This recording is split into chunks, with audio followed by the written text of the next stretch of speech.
Muy pero muy buenas noches, compañeros de la licenciatura de Derecho y Ciencias Políticas de ISAE Universidad, en especial al grupo Pander 1021 y a nuestro profesor Eduardo Paredes.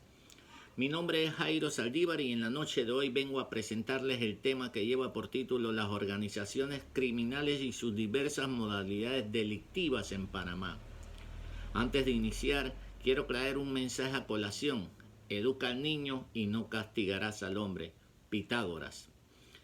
Es importante señalar, y haciendo una retrospectiva de nuestro ejército que anteriormente funcionaba en Panamá, mejor conocido como Fuerza de Defensa, en la cual cada uno de sus miembros se caracterizaba, ¿verdad?, por la disciplina, el coraje y la prevención de todos los delitos que pudiesen darse en nuestro territorio nacional. Es por ello que dentro de esa organización, o más bien el ejército, ellos eran muy incentivados con decoraciones y muchos privilegios dentro de la entidad. Incluso tenían un supermercado para ellos, que eso de una manera u otra los ayudaba a siempre mantener un servicio cónsono con la realidad, y los índices de delincuencia eran totalmente bajos, prácticamente ni existían. Entonces, arrancando, podemos mencionar que las modalidades criminales se pueden considerar con todo lo relacionado al narcotráfico, el secuestro, la trata de personas, el lavado de dinero, los distintos tipos de extorsión y las ejecuciones intimidarias. ¿Cuál sería un grupo organizado? Más bien, o una organización criminal.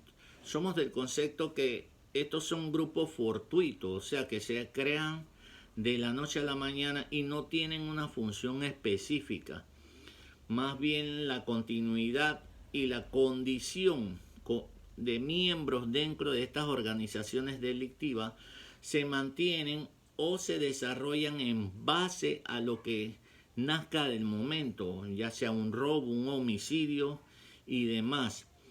Entonces, ¿qué hacen estas organizaciones criminales actualmente? Se dedican mayormente al tráfico de mercancías ilícitas, como drogas, autopartes robadas, armas de fuego, y ellos obtienen cuantiosas sumas de dinero a través de la colocación en el mercado, ya sea ilegal o legal, dentro de los centros urbanos. ¿Cuáles serían las principales causas de criminalidad en Panamá? Actualmente hay varias, pero las que más resaltan son el asesinato, el secuestro, el tráfico ilegal de drogas, el robo y la violencia doméstica, entre otros. ¿Cuáles son las nuevas causas, verdad, que hoy en día practica la criminalidad en Panamá?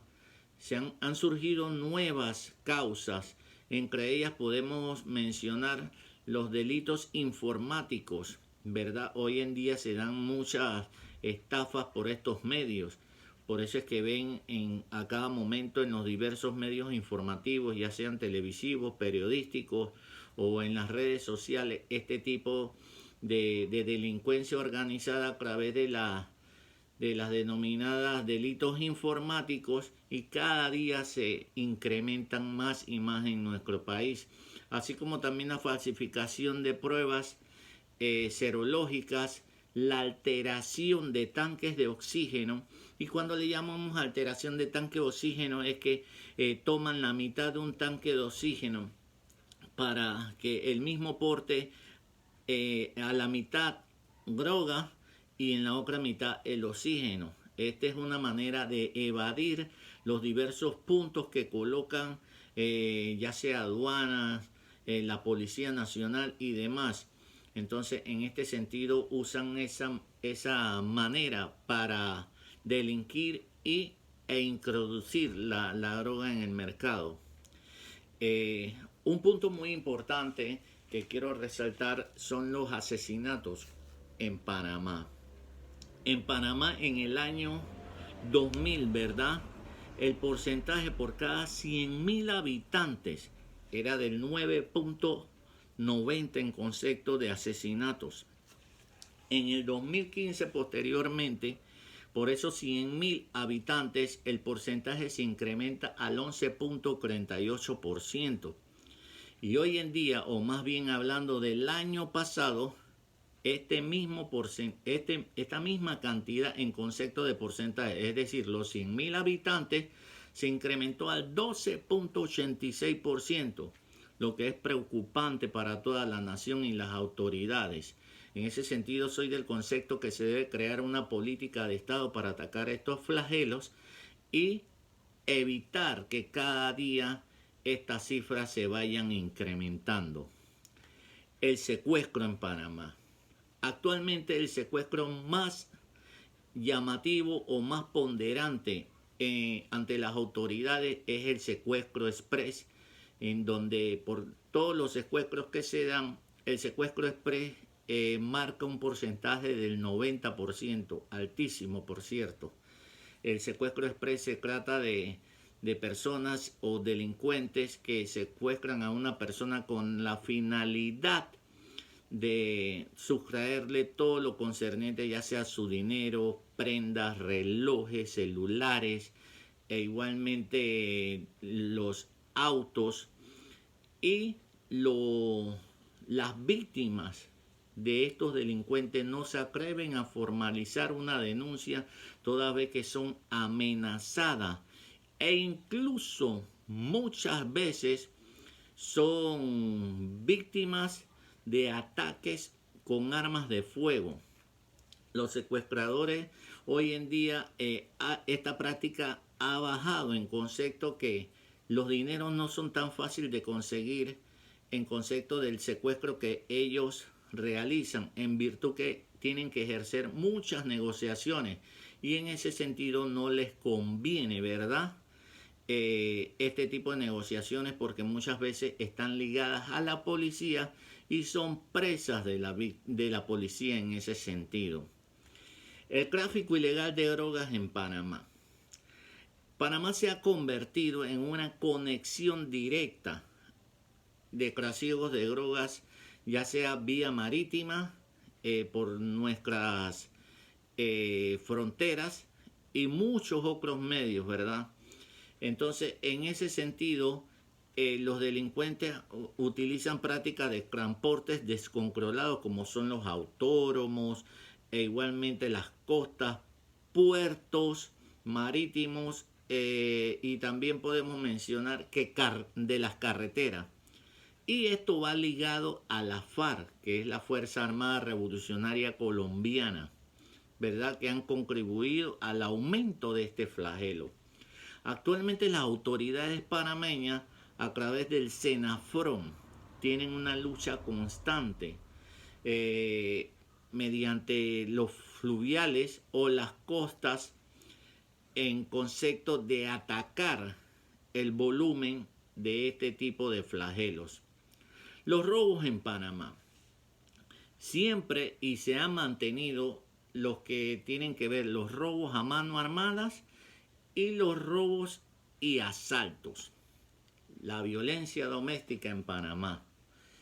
Actualmente el problema más grave en donde se incluye la violación conyugal, el abuso psicológico, el abuso físico e incluso el económico, y todas se penalizan, pero sigue un incremento, y en tal sentido se ha creado la ley 38, ¿verdad?, del 2001 contra la violencia doméstica, y en el año 2013 fue promulgada la ley 82, tipificando, ¿verdad?, el femicidio y la violencia doméstica a las mujeres, una ley integral contra la violencia de las damas.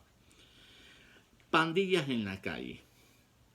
Desde los años 1980 existen las pandillas en Panamá.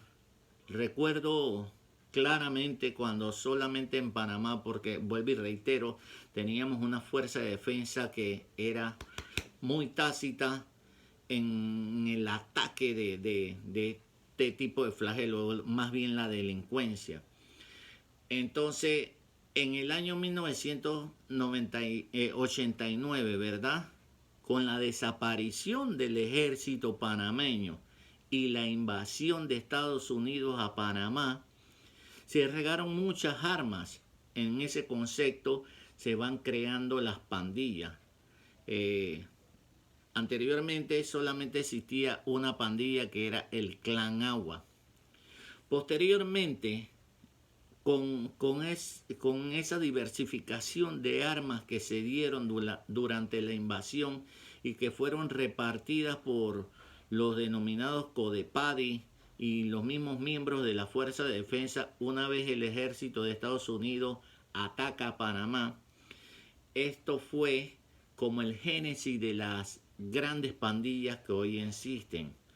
En Panamá actualmente existen unas 170 pandillas, pero todas son ramificaciones de las dos más grandes bandas de Panamá que actualmente operan en nuestro territorio nacional, que son Bagdad y Calor Calor. Bagdad actualmente comandada por Jorge, se me olvida ahorita mismo el nombre, Jorge Rubén Camargo Clar, mejor conocido como Cholo Chorrillo, que actualmente está detenido en la cárcel pública de San José, Costa Rica, y está esperando una sentencia donde lo van a extraditar a Estados Unidos. Por otro lado, la banda más reconocida, que es la Contra de Bagdad, que es Calor Calor, actualmente es operada o más bien encabezada por el señor Eduardo Macea, mejor conocido como Marshall, que actualmente también está detenido en la cárcel de Punta Coco con elementos grandes de seguridad por el tipo de delincuente que es este señor, ¿verdad? En este sentido se han dado diversos problemas con estas dos pandillas que lamentablemente crean el caos y condiciones lamentables donde muere mucha gente inocente por los diversos problemas que ellos mantienen. E incluso en el año 2019, en la cárcel La Joyita, considerada una de las cárceles más seguras de Panamá, se dio un intercambio de disparos entre los mismos miembros de la pandilla Bagdad. Esto se debió a la pelea de asuntos de narcotráfico. Se habla que se perdió una cantidad bastante considerable de droga y entonces eso fue lo que motivó esta reyerta en la cárcel pública La Joyita, la cual creó o más bien llevó a 15 personas a fallecer en esa reyerta y teniendo más de 11 heridos. En el 2015, ¿verdad? Se crea la unidad o la Fiscalía Antipandilla, donde desde su ejecución 80 pandillas a nivel nacional y organizadas para cometer diversos delitos, entre ellos homicidios, robos, tráfico de drogas, de armas de fuego y otras. Estas 80 bandas han sido judicializadas en la actualidad y se le han imputado cargos a más de 2.500 personas y a la fecha se han condenado a 1.500 de ellas. Detalló un fiscal en este sentido. Para mí, de verdad, yo soy del concepto que el ocio que hoy en día impera en las diversas calles, sobre todo en los menores de edad, se habla que hay más de 1.600 jóvenes involucrados en pandillas entre las edades de 12 a 16 años, lo que llama profundamente la atención en este sentido. Como les decía, soy del concepto que la educación es el mejor arma para evitar este tipo de situaciones. Y en tal sentido, siempre he sido el concepto que la mejor educación empieza en casa, donde se crean valores, principios y posterior la escuela. En la escuela tú vas a aprender todo lo que te va a edificar como persona a un futuro. Pero la mayor parte es en el hogar. Y en tal sentido soy y siempre seré del concepto que hay que seguir edificando a esos jóvenes, motivarlos, enseñarles a emprender para evitar que caigan en este tipo de flagelo y sobre todo en la delincuencia organizada, que a la postre solamente tienen un sinónimo: la cárcel, el hospital o el cementerio. Muchísimas gracias, señores. Que pasen la mejor de las noches y Dios me los bendiga hoy, mañana y siempre.